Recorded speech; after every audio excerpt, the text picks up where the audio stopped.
cognitive misalignment. Ito, bakit naging cognitive misalignment? Ano nga ba ito? Refers to a situation where a person's thinking, categories, or related ito sa extension, or evaluative framework do not align with the actual demands of the task context. Ang target lang naman ng defense dito, again, ito, personal na opinion ko, nakikita ko dito, no?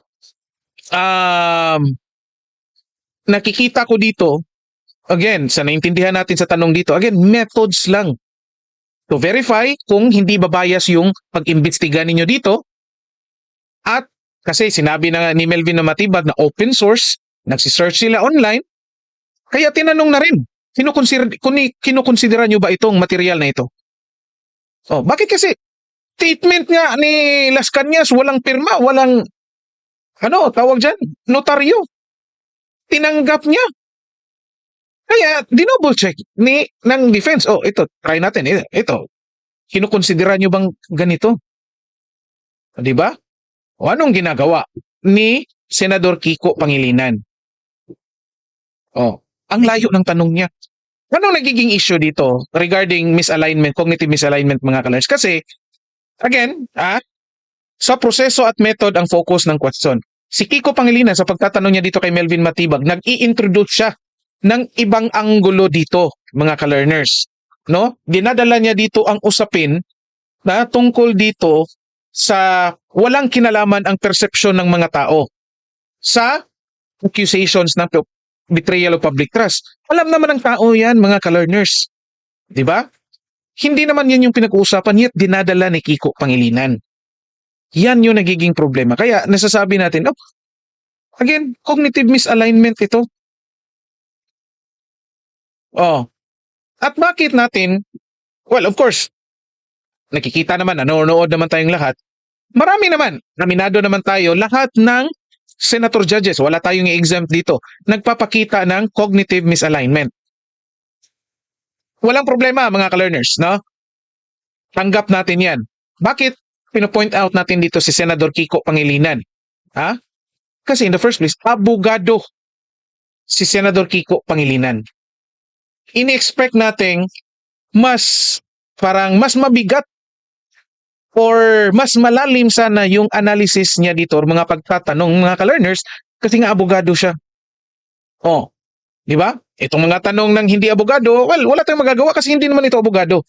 Ini-expect na natin yan. Tanong ni Senador Robin, ng dalawang Tulfo, buti nga si Senador Robin nagtatanong. Ibig sabihin, nakikinig. Nagka-clarify. The same thing sa iba na hindi abogado. Pero ang problema dito again, kay Kiko Pangilinan, attentional drift nagiging problema. Wala siya sa focus, mga ka-learners. Parang hindi niya naiintindihan, papakita siya na parang hindi siya abogado at hindi niya naiintindihan yung ginagawa ng defense na pag-verify sa kanilang proseso. Kung wala bang loophole sa kanilang proseso at lahat ba ng anggulo ng kanilang investigation ay natignan nila. Yan ang hindi nakuha. At galing pa sa isang abogado yan, mga ka-learners. At unfortunately, abogado na naging senator judge ngayon. So, again, anong nangyayari? Abogado, senator, at hindi lang senator, baguhang senator ito matagal ng senator ito. Ngayon, senator judge, tingnan ninyo, ang bigat ng roles dito. Again, point out natin si Kiko Pangilinan dahil sa tatlong ito. Yung iba, hindi abogado, senator judges lang. No, hindi abogado. Again, kung ano yung naintindihan nila, ano rin yung nakikita nila, wala silang technicality doon sa batas, yan lang din yung tatanungin nila. Yung ibang sasabi, ang layo na ng tanong ni Tulfo, ang layo na ng tanong ni Robin. Again, wala tayong magagawa. Hindi yung mga abogado Di ba? Yet dito kay Kiko Pangilinan, tatlong roles dinadala niya dito. Nagpapakita ito ngayon, tinatawag nating role conflict, mga ka-learners.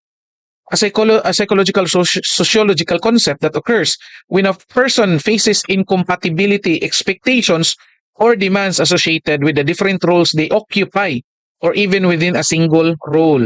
Ayan, or even with a single role. O kahit tignan lang natin sa as senator judge or kahit abogado lang, wag lang tignan natin senator judge, tignan lang natin, again, bilang abogado, na nakikinig. Yet, hindi sumusunod doon sa takbo ng questioning ng defense, mga ka-learners. And unfortunately, nagdadagdag siya ng ibang anggulo dito na posibleng maka-influensya dito sa mga senator judges at sa mga taong nakikinig, mga ka-learners.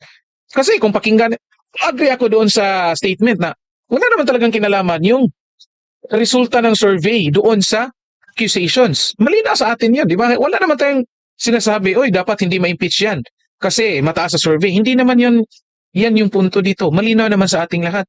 Bakit? Dinadala ni Kiko Pangilinan yung usapin dyan, mga ka-learners. No? Kasi nga, nag-i-introduce siya. Well, hindi ko lang alam kung anong nakikita ninyo kung bakit ginagawa ito ni Senador Kiko Pangilinan. Ito, opinion ko na lang. Pwede ko yung mag-disagree dito. Ayun, walang problema. Okay lang sa akin. Again, kinukonfirma niya na talaga kahit hindi ituloy itong impeachment at magbotohan na, malinaw na kung anong boto dito.